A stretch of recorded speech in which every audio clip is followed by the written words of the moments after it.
con Mitzi Cordero. Ahora vamos a la parte de contrastes y sobre todo porque vamos a platicar con alguien que le sabe perfectamente a este tema después de que fue titular de la Conducef y es un experto financiero. Mario Di Constanzo, te saludo con gusto. ¿Cómo estás? Muy buenas tardes. Un saludo a ti y a todo tu auditorio, Mitzi. Muchísimas gracias por esos minutos con el auditorio, Mario. Que, a ver, estamos revisando básicamente el quién es quién en las aseguradoras de gastos médicos. Hay una necesidad, lo decíamos hace unos momentos, por el deficiente servicio de salud que tenemos en nuestro país. Vayas al IMSS, vayas al ISSSTE, bueno, no hablemos ya ni del INSABI, ¿no? Pero para que podamos acudir a algún hospital privado, para que podamos tener citas con especialidades, ¿no? Pero ¿qué tanto es seguro poder estar asegurado? Mira, yo lo comentaba desde que era presidente de la Conducef y hacía mucho esta comparación. Con los usuarios bancarios tenemos usuarios enojados, ¿no? Enojados por un cargo no reconocido, etcétera. Con usuarios de seguros, lo que tenemos son usuarios frustrados y enojados. ¿Por qué? Pues porque difícilmente, muchas veces, les explican o entienden bien para qué sirve lo que están adquiriendo. Y desafortunadamente, en el momento en que tienen la necesidad, es cuando muchas veces llegan a enterarse de que la póliza que tenían no era o no estaba diseñada pues precisamente para lo que estaban buscando. Entonces, ese es un tema pues muy importante porque son pólizas muchas veces complejas que los vendedores de seguros, que las aseguradoras no se preocupan porque el usuario entienda bien qué está comprando, por un lado. Desde hace mucho tiempo se legisló sobre esto, se diseñaron los seguros básicos estandarizados en materia, por ejemplo, de gastos médicos, que lo que buscaban era ser fáciles de entender, seguros muy sencillos, muy transparentes para la gente, para que esto pudiera servir, pues para fomentar la cultura del seguro, porque definitivamente es importante estar asegurado. Desgraciadamente muchas aseguradoras no los comercializan, no te dicen que existen los seguros básicos estandarizados, pues porque muchas veces no les conviene. ¿Cuáles son las causas por las que muchas veces las aseguradoras se niegan, vamos a llamarle así, a cubrir el daño, ¿no? Hay un elemento que es muy común y que siempre te lo dicen, que es, no, es que eso es preexistencia. Existía esto desde antes de que tú te aseguraras. Yo creo que hay que hacer modificaciones legales precisamente para que el primer examen que te hacen cuando vas a adquirir un seguro de gastos médicos mayores forme parte de tu expediente, para que no haya con que cada vez que te vas a asegurar o si te cambias de aseguradora, pues hay que sacar un nuevo estudio, porque precisamente de esos análisis es de donde se agarran estas aseguradoras.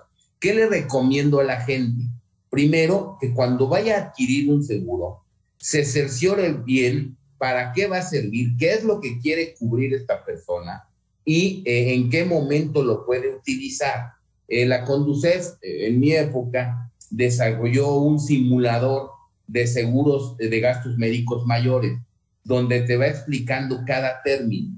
Yo creo que es muy importante que la gente, además de pedir muchas explicaciones a quien está vendiendo el seguro, pues definitivamente revise y primero entienda bien lo que está adquiriendo. Por ejemplo, en el caso de los automóviles, que también hay este tipo de reclamaciones y este tipo de frustraciones por parte de los usuarios, también es importante, por ejemplo, el papel que desarrolla el ajustador durante el siniestro.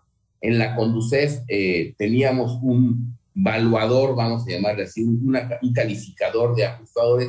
No sé ahora qué le hayan hecho esto, porque muchas veces un mal desempeño del ajustador puede hacer que la aseguradora quede con una muy mala imagen y por el otro lado que el usuario sufra las consecuencias. Entonces es muy importante revisar y regular, y por lo menos estar calificando la actuación de estos ajustadores, porque de ellos al final depende mucho de el resultado de el siniestro y por tanto del pago o no de la suma asegurada. Pero lo fundamental es entender qué se está comprando. Muchas veces las aseguradoras, por ejemplo, no informan que en el caso de los siniestros, ahora que estamos hablando de lo que ha pasado con los huracanes y con lo que sucedió en Oaxaca, por ejemplo, es muy importante que el usuario sepa si en ese siniestro, si en esa inundación perdí, por ejemplo, mi póliza, eso no quiere decir que no tenga derecho al seguro. Yo puedo acudir al seguro y decir que mi póliza se extravió o que se quedó en la inundación y de todas maneras puedo acceder a él. Esto es importante. Es muy importante, por ejemplo, que si tenemos domiciliado el pago de nuestro seguro a nuestra tarjeta de crédito, estemos verificando que sí haya pasado el pago. Nosotros enfrentamos muchas cosas, muchas situaciones en donde como la tarjeta ya no tenía disponible, vamos a llamarle así, no, se hacía el cargo, se rechazaba y el usuario no sabía que no había pagado el seguro y por eso muchas veces no se lo hacían válido. Entonces hay que revisar esto. Cuando se le paga el seguro a un broker, a un agente de seguro, hay que verificar, por ejemplo, que el agente de seguros verdaderamente haya hecho el pago. Nos topamos con muchas situaciones donde el ganón era el agente de seguros porque recibía el pago y no lo enteraba. Esto también, por ejemplo. Pero, insisto, lo fundamental es que la gente entienda y le quede claro qué está comprando. Por ejemplo, hay seguros básicos que sí te cubren contra un robo de un automóvil. Hay seguros básicos que no incluyen el robo del automóvil, te incluyen, por ejemplo, daños a terceros.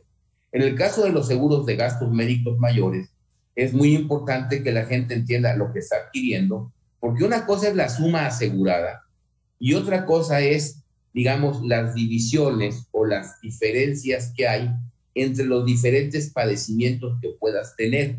¿Qué quiere decir? Que, por ejemplo, para una diabetes, pues a lo mejor tienes una suma asegurada y esa línea se va agotando conforme vas teniendo eventos.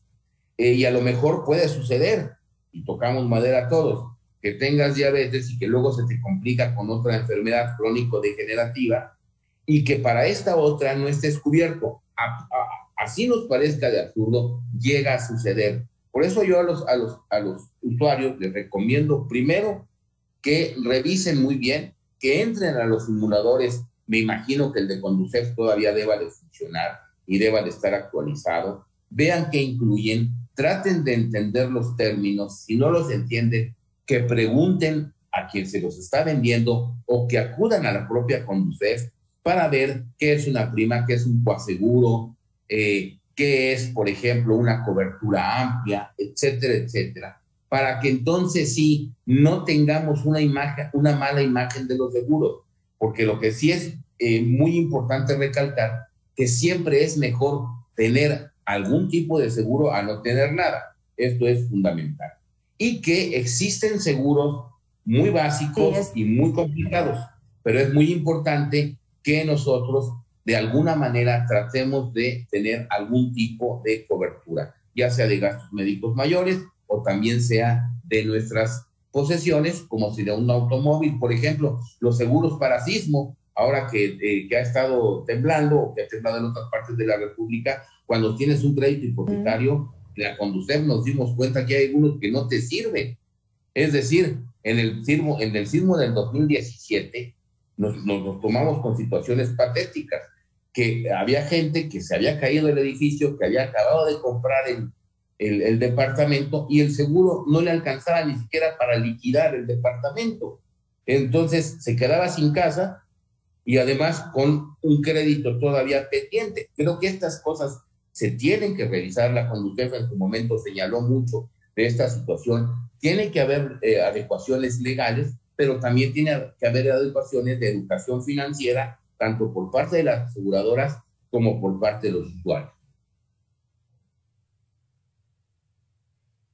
Mario, ¿de quién va a depender? Digo, tengo muchas preguntas, pero ¿de quién va a depender que se puedan hacer estos ajustes, independientemente de que la gente tenga que estar al pendiente, que tenga que revisar, que tenga que leer esas letras chiquitas, que eso es bien importante, pero ¿de quién va a depender estos ajustes para que sea cada vez más transparente y que, bueno, no haya aseguradoras que se quieran ver vivas?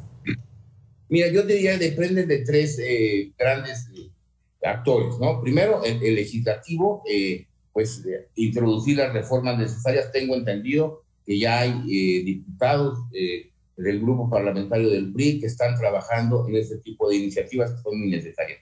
De la Comisión Nacional de Seguros y Fianzas, que es, digamos, el órgano rector, es quien diseña y acepta en su caso los tipos de seguro, las tarifas que se cobran también, los costos de la aseguradora, y desde luego de la Conducef, por todo el tema de la transparencia, de la claridad, de las sanas prácticas y sobre todo de cómo se le explica al usuario esto, que para mí es un tema nodal, pero básicamente entre estos tres actores está el continuar buscando que haya una mayor penetración del seguro en la sociedad mexicana, en los consumidores mexicanos, que entiendan que es necesario un seguro, pero que también entiendan que se requieren seguros más claros para los usuarios, que los usuarios no son expertos en seguro y que muchas veces caen o por malas prácticas de los vendedores o por falta de información en tipo de situaciones en donde imagínate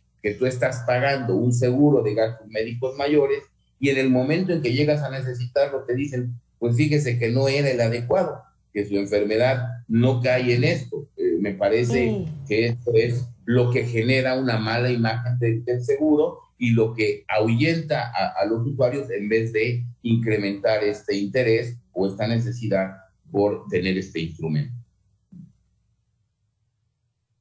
Sí, yo siento que es algo muy similar como cuando hablamos en temas financieros de que es necesario que empieces a ahorrar, como hay que incrementar esta cultura. Bueno, exactamente es lo mismo con el tema de asegurarnos. Hasta ahorita, bueno, el último dato que yo tengo conocimiento es de 4 personas de cada 100 sí logran asegurarse, sí aceptan asegurarse, sí tienen un seguro, ya cuentan con él, han estado trabajando durante mucho tiempo, pero parte también es esto, ¿no? La desconfianza que tiene la gente de si me va a funcionar o no, porque mira, justamente te voy a presentar uno de estos testimonios que habla acerca de eso, de que en el momento justo en el que más lo necesitas, y tú hablabas de algunas de las enfermedades, por ejemplo, diabetes, pero si tienes este seguro y de repente Dios no lo quiera, te da un derrame cerebral, estas cláusulas de repente son las que no leemos. Vamos a escuchar esto y tú me dices, ¿qué tan frecuente es que ocurra? Las aseguradoras que no cumplen en los temas de salud y prestaciones de servicios médicos, y en el caso de defunciones, porque también hay algunas empresas que ofrecen este seguro, ¿no? Tema de salud o de defunción. ¿Qué nos dices, Mario? Mira, sí es frecuente, yo te diría, vimos casos, me tocó uno pues, realmente lamentable o muy sensible, una persona que había padecido cáncer en el cerebro y que de ahí se deriva luego otra enfermedad que acaba paralizando a la persona, y la aseguradora argumentaba pues que no era una consecuencia, digamos, del cáncer cerebral, ¿no? Que podía ser una de 10 consecuencias, ¿no? De 10 posibilidades. Y como ningún médico se atrevía a escribir eso, pues la persona estaba en la incertidumbre jurídica total, ¿no? Con las dos enfermedades y sin poder hacer efectivo tu seguro. Y es, como te digo, precisamente estas situaciones de falta de claridad las que ahuyentan a la cultura del seguro. Por eso es que debe haber seguros, vamos a llamarlo así, básicos, estandarizados, de muchos niveles, pues para que la persona pueda escoger, pero que sean muy claros de entender y además muy claros de reclamar. Tenemos muchísimos casos, y no nos va a dejar mentir la audiencia, en cuanto a personas que están aseguradas, caen en el hospital, las operan, etcétera, etcétera, y para salir y para pagar la cuenta del hospital es un problema, porque la aseguradora no ha hablado, porque el ajustador no llega, es decir, son una serie de inconvenientes en los que yo creo que la Conducef debería tener todavía una participación más activa y pues meterse por lo menos a diseñar códigos de conducta, códigos de sanas prácticas, como te digo, plataformas, así como diseñamos alguna para calificar a las sucursales bancarias, qué tan buena o mala era la atención, dependiendo de la sucursal bancaria, incluso del mismo banco. Así con el tema de los ajustadores y con los brokers de seguros. Si tú ves a la Comisión Nacional de Seguros y Fianzas, pues nada más para ser broker o para vender seguros te piden un cursito y ahí se acabó el asunto. Y de ahí vienen muchas malas prácticas que también afectan a las aseguradoras. Exactamente, parte de esa mala imagen. Justamente hablando de las quejas que ha recibido Conducef, de las reclamaciones que te tú también mencionabas, vamos a ver estas cifras. Las aseguradoras en México recibieron 48,177 reclamaciones, 88 sanciones por 2,935,361 pesos. De 87 aseguradoras revisadas, la que cuenta con el mayor número de reclamos por cada 10,000 siniestros, escuche con atención, es MetLife con 4,254 quejas, le sigue Citibanamex, AXA y GNP. Podríamos decir, Mario, desde tu experiencia como extitular de la Conducef, estas son las principales aseguradoras que aglomeran el mayor número de gente y por eso tienen el mayor número de queja, o es porque no están dando el servicio adecuado. Mira, no necesariamente porque aglomeran el mayor número de gente, porque, por ejemplo, casi sin revisar ahorita más a fondo la cifra, te puedo decir que en el caso de Citibanamex debe ser seguro de automóvil, en el caso de MetLife debe ser seguro de vida o seguro de gastos médicos mayores. Es decir, aquí está comparando la Conducef peras con manzanas, ¿no? Habría que ver dentro de los de gastos médicos quiénes son, digamos, los que son comparables y desde luego dentro de automóviles, quienes pueden ser comparables. Ahora, hoy hay que considerar otra cosa. A la Conducef llega aproximadamente en la tercera parte del total de las quejas, porque mucha gente todavía no sabe que puede reclamar ante la omisión o la falta de un seguro o el desacuerdo con una aseguradora, puede reclamar en Conducef. Muchos de ellos se van directamente a las aseguradoras y ahí dejan, digamos, de seguir pues con su reclamación. Entonces, muchas llegan a las aseguradoras, salen fuera del radar, no se reportan totalmente a la Conducef. Entonces, yo te diría que esta cifra, aunque sí es la de la Conducef, incluso todavía podría estar subestimada. Es decir, algunas reclamaciones que se presentaron directamente en la aseguradora y que la persona, por no tener este conocimiento, pues ahí la dejó y a lo mejor perdió. A mí mucha gente me busca preguntándome o pidiéndome que la oriente sobre los temas de hacer efectivos los seguros, sobre todo de gastos médicos mayores o de automóviles en su caso, pero muchos son los gastos médicos mayores. Y esto también se explica por la complejidad precisamente de estas pólizas, de estos contratos de aseguradora, y la mejor prueba es que muchas de ellas es, si tú ves la queja del Conducef, le ponen por incumplimiento de contrato. Sí, por incumplimiento de contrato, pero ¿qué tipo de incumplimiento, no? Recurren mucho al, pues este es un padecimiento que ya tenías, este no es un padecimiento derivado de la enfermedad. Aquí el médico que nos está mandando el reporte, pues no tenía la autorización para hacer tal o cual tratamiento. Son quejas muy comunes y que son falta de claridad en la misma póliza, que a veces llega a jugar para los dos lados, ¿no? O no entendió bien el usuario, o no le explicaron bien al usuario, o la aseguradora utiliza esa falta de claridad pues para interpretar las cosas a su modo, ¿no? Por ejemplo, el tema del COVID, que se alcanzaba a oír, oye, pues es que necesitan tener las dos vacunas. Pues sí, pero ¿qué tal si la persona no alcanzó la vacuna? Esa es la verdad, ¿no? Y ya había adquirido la póliza con anterioridad, por ejemplo, ¿no? Espero que más adelante no pongan condicionamientos para el tipo de vacuna, porque las personas que en este país se vacunaron, por ejemplo, con el Sputnik, resulta que no pueden entrar a otros países, ¿no? Y sin embargo tienen su certificado. Entonces, hay que ver esas letritas pequeñas, como yo les digo, el diablo. Perdón, Mario, te voy a interrumpir un momento. Está sonando la alerta sísmica en Ciudad de México. Es un sismo que se está percibiendo. Vamos a hacer una pausa, perdón, Mario, y regresamos contigo en un momento.